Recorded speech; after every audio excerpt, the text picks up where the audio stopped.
আল্লাহ রাব্বুল আলামিন যে এরকম একটা সুন্দর পরিবেশে, এরকম একটা সুন্দর মুফতি মাহফিল আল্লাহ রাব্বুল আলামিন যে আমাদেরকে আসার বসার তৌফিক দান করেছেন, এজন্য আমরা খুশি না বেজার? তো এই জন্য খুশি, যেহেতু এই খুশিটা আমাদেরকে আল্লাহ রাব্বুল আলামিন যে দয়া করে আমাদেরকে আসার বসার তৌফিক দান করেছেন, এই জন্য আল্লাহর কাছে শুকরিয়া আদায় করা উচিত নয় কি? আমরা আল্লাহ রাব্বুল আলামিনের দরবারে শুকরিয়া জ্ঞাপন জানাবো যে মহান আল্লাহ রাব্বুল আলামিন আমাদেরকে দয়া করে, মায়া করে এত সুন্দর পরিবেশে, অনুকূল পরিবেশে আল্লাহ রাব্বুল আলামিন এই আয়োজন করার তৌফিক দান করেছেন। এজন্য আমরা আল্লাহ রাব্বুল আলামিনের দরবারে সিজদা অবনত হয়ে কালিমাতুশ শুকর আদায় করছি, সকলে পড়ছি আলহামদুলিল্লাহ। মানুষ যতগুলো আওয়াজ শুনে মনে হচ্ছে মাত্র অর্ধেক মানুষ আওয়াজ করেছে। আচ্ছা বলুন তো, এই যে আওয়াজ করার এত সুন্দর যন্ত্রটা কে দিয়েছেন ভাই? আল্লাহ তাবারাকা ওয়া তাআলা। অথচ দেখা যায় কোন রাজনৈতিক ভাষণ দেওয়া যদি হতো, এখানে কোন রাজনৈতিক ভাষণ যদি দেওয়া হতো, কোন রাজনৈতিক নেতার চরিত্রের ব্যাপারে যদি কথা বলা হতো, দেখা যেত আমরা গলা ফাটিয়ে আওয়াজ করে বলতাম অমুক ভাইয়ের চরিত্র ফুলের মতো পবিত্র। যদিও তার চরিত্র কতটা ফুলের মতো পবিত্র আল্লাহই ভালো জানে, কিন্তু আমরা গলা ফাটিয়ে ফাটিয়ে এরকম চিৎকার করে বলতাম কিনা? কিন্তু যে আল্লাহ তাবারাকা ওয়া তাআলা আমাদেরকে এত সুন্দর কথা বলার একটা যন্ত্র দিয়েছেন, ভোকাল কোড দিয়েছেন, সেই আল্লাহ রাব্বুল আলামিনের শুকরিয়া আদায় করার ক্ষেত্রে কেন এরকম কার্পণ্য আমরা করি? বলুন, এই যে একটা ভোকাল কোড আল্লাহ তাআলা দিয়েছেন, যাদেরকে দেন নাই, যারা বোবা, কথা বলতে পারে না, তাদের কথা একটু চিন্তা করে দেখেন তো কি অবস্থা। আমাকে আপনাকে যদি আল্লাহ এরকম বানাইতো, তাহলে আমাদের কিছু করার ছিল? কোনো কিছু করার ছিল না। আল্লাহ রাব্বুল আলামিন আমাদেরকে দয়া করে, মায়া করে এই কথা বলার শক্তি দান করেছে। আল্লাহ রাব্বুল আলামিন বলছেন আর রহমান আল্লামাল কুরআন খালাকাল ইনসান আল্লামাহুল বায়ান। আল্লাহ বলছেন আল্লামাহুল বায়ান, কথা বলা শিক্ষা দিয়েছি, বায়ান শিক্ষা দিয়েছি, কথা বলার শক্তি বান্দা তোমাকে আমি দিয়েছি। সুবহানাল্লাহ।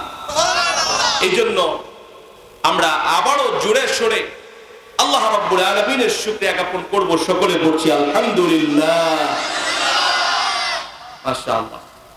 এবার বোঝা যাচ্ছে যে মুসলমানের আওয়াজ, মুসলমান যখন আওয়াজ দিবে, তার আওয়াজ শুনেই তার পরিচয় বোঝা যাবে যে এখানে মুসলমান আছে। মুসলমান যখন আওয়াজ দিবে, আল্লাহ রাব্বুল আলামিনের তাকবীরের ধ্বনি দিবে, তখন কাফের মুশরিকদের অন্তরে একরকম ভয় সৃষ্টি হয়ে যাবে। এজন্য মুসলমানের আওয়াজ হতে হবে খুব বলিষ্ঠ কণ্ঠ দিয়ে। আমরা একবার শুনতে চাই সেই আওয়াজটা, সকলে দিবেন তো ইনশাআল্লাহ? লিল্লাহি তাকবীর, লিল্লাহি তাকবীর। মাশাআল্লাহ। আল্লাহ রাব্বুল আলামিন আমাদের সকলকে কবুল করুন, সকলে বলেন আমিন। আমি সকলকে অনুরোধ করব, যারা এখনো মাহফিলের প্যান্ডেলে আসতে পারেননি, চাষটলে আছেন বা মেলায় আছেন বা বিভিন্ন জায়গায় যারা আছেন, আমি সকলকে অনুরোধ করব দয়া করে আপনারা মাহফিলের প্যান্ডেলে চলে আসুন। আজকে মাহফিল হচ্ছে, আগামীকালকে আমরা চাইলেও মাহফিল হবে না। হবে বলুন? আপনি আমি চাইলেও এখানে মাহফিল করা সম্ভব হবে না। হতে পারে আমার আপনার জীবনের কার না জানি জীবনের শেষ মাহফিল, কেউ বলতে পারি না। আমার জীবনেরও হতে পারে, আপনার জীবনেরও হতে পারে, যে কারোর জীবনেরই হতে পারে। অতএব আগামী বছর আসবে, আবার এই মাহফিল পাবো কি পাবো না আল্লাহ রাব্বুল আলামিনই ভালো জানে। এই জন্য এত সুন্দর একটা পরিবেশ যে আল্লাহ রাব্বুল আলামিন করে দিয়েছেন, এরকম সুন্দর একটা মাহফিল যে আল্লাহ তাআলা ব্যবস্থা করে দিয়েছেন, এই জন্য কৃতজ্ঞতা স্বরূপ আমরা সকলেই যারা এখনো বাহিরে আছি, একটু মাহফিলের প্যান্ডেলে চলে আসি। দয়া করে আজকের দিনটা একটু কষ্ট করি। আল্লাহ রাব্বুল আলামিন চাইলে হতে পারে এটা আমার জন্য গুনাহ মাফের একটা মজলিস হয়ে যেতে পারে। সম্মানিত উপস্থিতি, আমাদের জীবনের সকলের জীবনটা একেবারে অনিশ্চিত। কার জীবন কখন শেষ হয়ে যাবে আল্লাহই ভালো জানে, ঠিক কিনা? এই জন্যই তো কবি বলেন, পৃথিবী আমার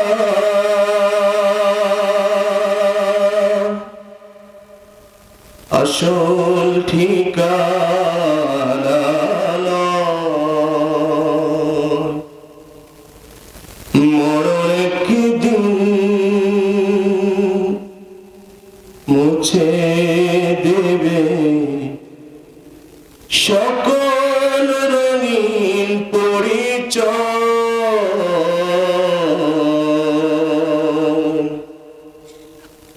পৃথিবী আমার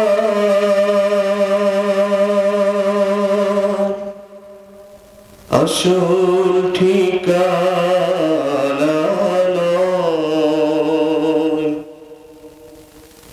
মিছে জীবনের বন্ধন, মিছে মায়া স্নেহ প্রীতি ক্রন্দন,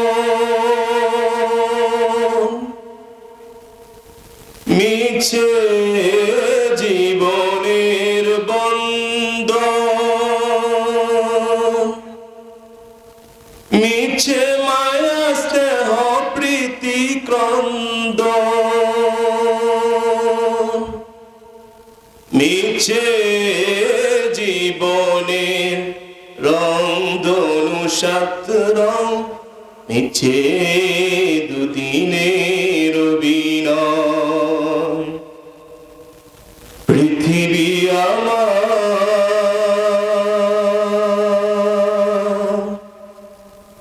আসল ঠিকানা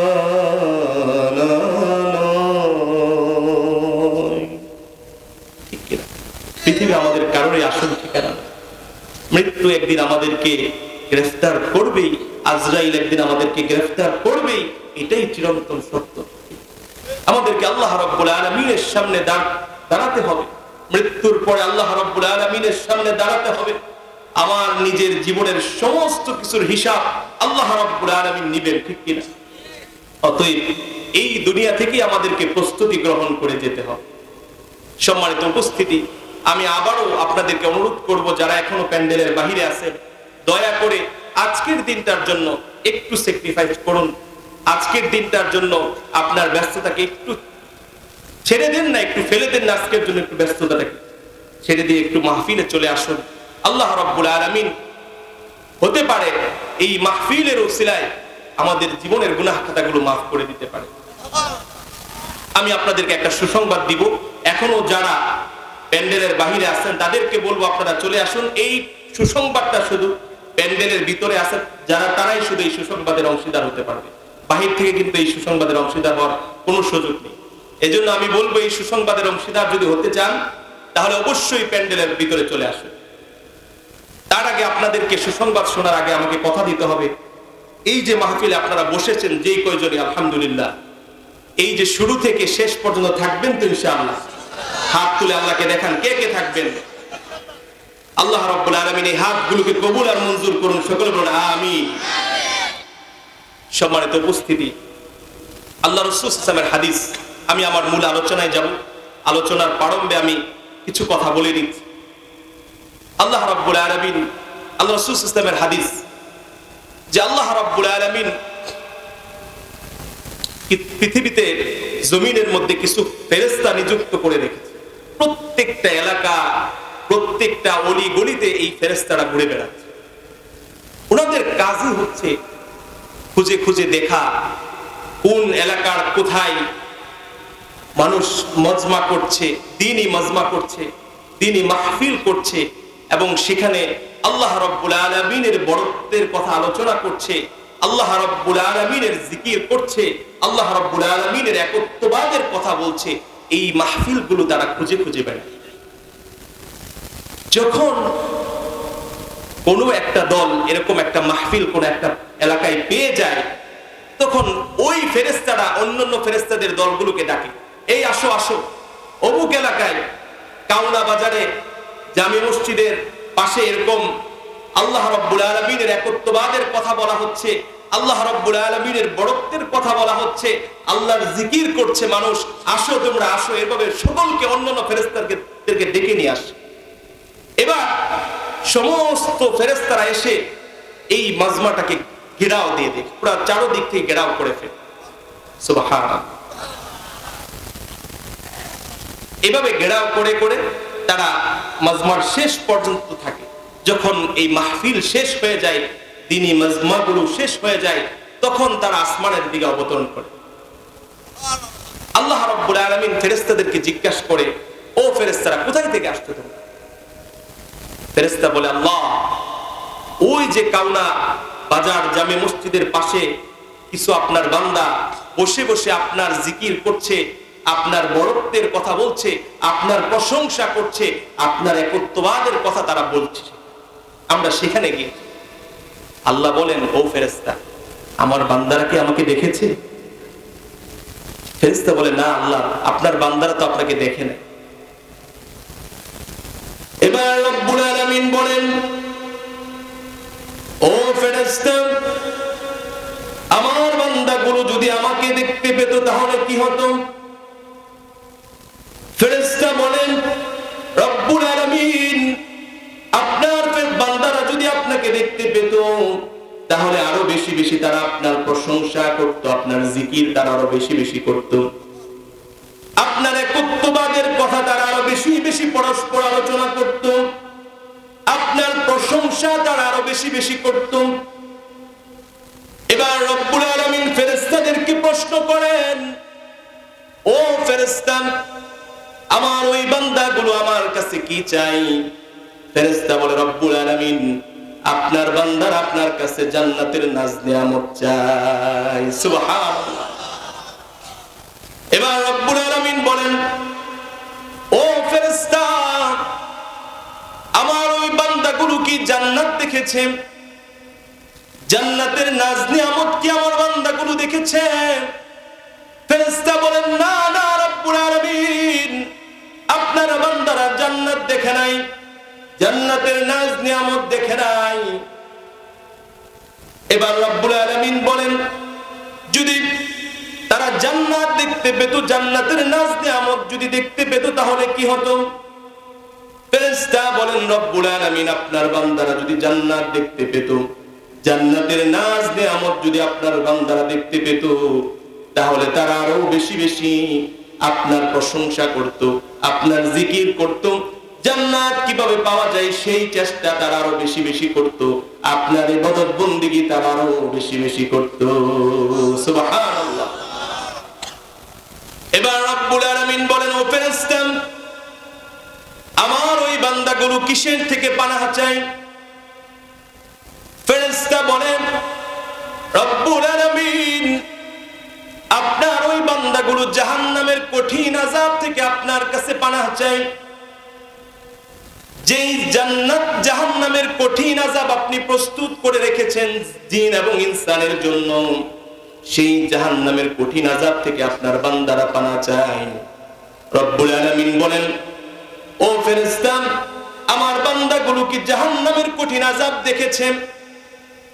ফেরেশতা বলেন, না না রব্বুল আলামিন, আপনার বান্দারা জাহান্নামের কঠিন শাস্তি কখনো দেখে নাই, শুধু আপনার কালামুল্লাহ শরীফে আপনি বলেছেন, আপনার রাসূল বলেছে, তারা শুনেছে আর বিশ্বাস করে নিয়েছে।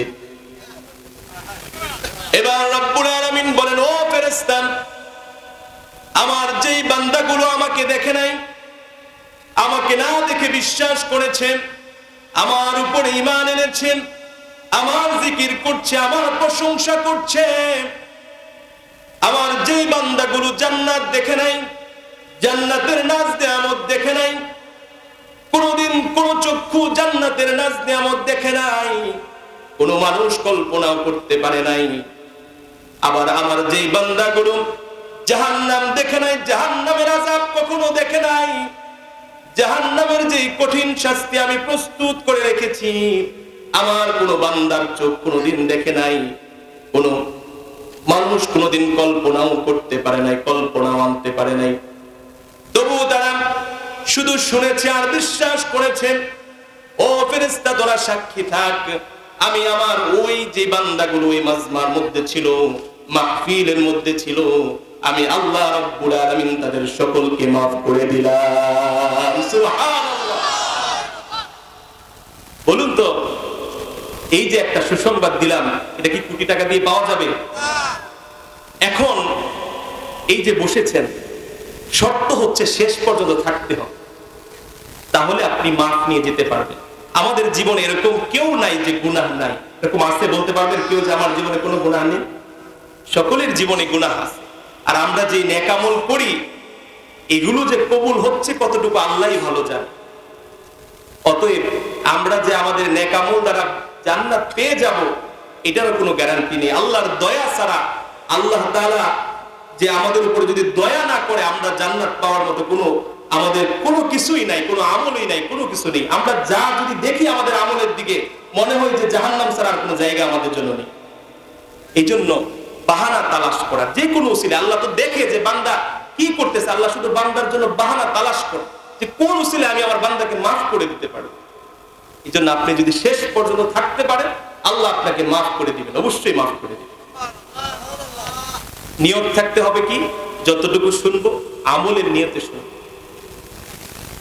আল্লাহ রাব্বুল আলামিন আমাদের সকলকে আমলের নিয়তে শোনার তৌফিক দান করুন, আমিন। সম্মানিত উপস্থিতি, এবার এক ফেরেশতা বলে, আল্লাহ, এখানে এই যে মাহফিল হয়েছে, এই মাহফিলে ওই আব্দুর রহমান নামের এক লোক, সে তো আসছে মাহফিল শোনার উদ্দেশ্যে আসে না, বা সে এখানে বসবে এই উদ্দেশ্যে আসে না। সে মূলত আসছিল ওই যে মাহফিল শোনার উদ্দেশ্যে। আব্দুল্লাহ যে এসেছে, তার কাছে তার কিছু কাজ ছিল, তো ওই কাজের সুবাদে সে এখানে এসেছে।